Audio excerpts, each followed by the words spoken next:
बढ़िया जगह वहां मंदिर बनाइए, यही वास्तु बोलता है। घर में अंदर आवे कोई व्यक्ति तो सबसे पहले दृष्टि भगवान के ऊपर पड़े। ये नहीं अपने लिए बढ़िया बढ़िया कच्छ, बच्चों के लिए बढ़िया, अपने लिए बढ़िया, आने वाले आगंतुकों के लिए बढ़िया। भगवान या तो कहीं रसोई में पड़े होंगे या सीढ़ियों पर चढ़ने वाली उसके नीचे एक छोटी सी कोठरी रह जाती है, क्या बोलते हैं, स्टेयर के नीचे छोटी सी कोठरी, किसी काम की नहीं, वहां भगवान का पौड़ियों के नीचे मंदिर बना दो। ऐसा नहीं, घर की बढ़िया जगह वहां भगवान। एक किसी सज्जन के घर हम गए, उन्होंने कहा महाराज जी जरा ये देखिए, हमने इतना बड़ा बंगला बनाया है, ये भी देखिए, ये भी देखिए। बाद में कहता है महाराज जी एक बार हमारा बाथरूम और देख लीजिए, उसमें भी हमने 9 लाख रुपया खर्च किया है, 9 पेटी लगाया बाथरूम में। मैंने वह भी देखा, बहुत जोरदार था।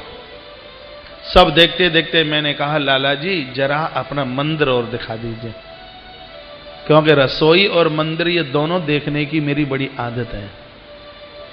घर की पूरी रूपरेखा ये दोनों बता देंगे, सोई रसोई किचन आपकी, चौका और आपका मंदिर। सो हमें लाला जी ने रसोई में ले जाकर के खड़ा कर दिया। गोपाल जी के भगत थे, रसोई में कृष्ण बैठे हैं। मैंने कहा आपने भगवान को यहां रसोई में क्यों तपा रखा है? सेठ जी बड़े चतुर हैं, होशियार हैं। कहते हैं महाराज जी हमें इतना तो समय मिलता नहीं, भोग कब लगाएं कब सुलाएं। हमने भगवान को बोल दिया कि रसोई में बैठ जाओ और जब भूख लगे तब ही पतीले का ढक्कन खोल के खाते रहना। चतुराई देखो इनकी, होशियारी। घर की बढ़िया से बढ़िया जगह, अच्छी से अच्छी जगह है, वहां भगवान का मंदिर बनाइए। जब तक आपका मकान पूरा नहीं हो जाएगा तब तक ईंट रुकेगी नहीं। क्यों? आपके घर में 5-7 कमरे होते हैं, रेस्ट ले लेकर के बनाना पड़ता है, और बाबा जियों के यहाँ 100-100 कमरे एक ही बार में बन जाते हैं। ऐसा क्यों? क्योंकि आपके जो कमरे बन रहे हैं वो बच्चों का नाम लेकर के हैं, बच्चों के लिए, पत्नी के लिए, अपने लिए, ये विचार रख के बनाया जाता है।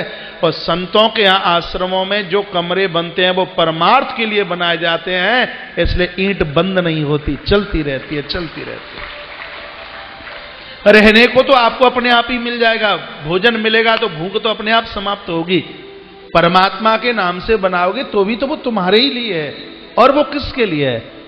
घर के मुखिया आप ना बनिए, घर के मालिक आप बनिए, आपके घर का ताला नहीं टूटेगा, आपके घर की चोरी नहीं होगी।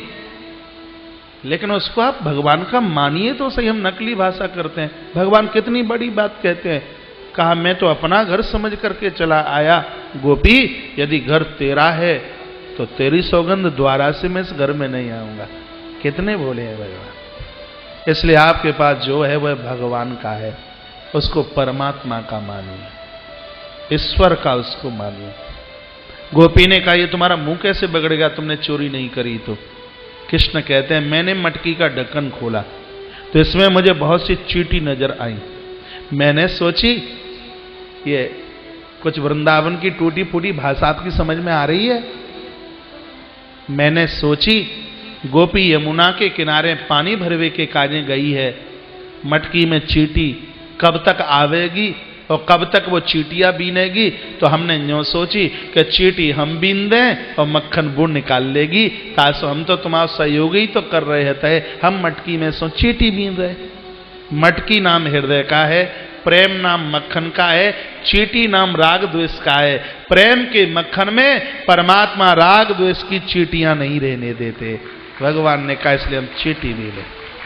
गोपी ने कहा तो ये थूतरो कैसे बिगड़ेगा? थूतरो जानो है, वृंदावन में मुंह को थूतरो बोलते हैं। खूब कोशिश करते हैं तो भी तो फिर वो वहां वृंदावन की ब्रज की कोई न कोई बात निकल ही जाती है। सोचते हैं ठीक ठाक से बोला जाए, लेकिन वृंदावन की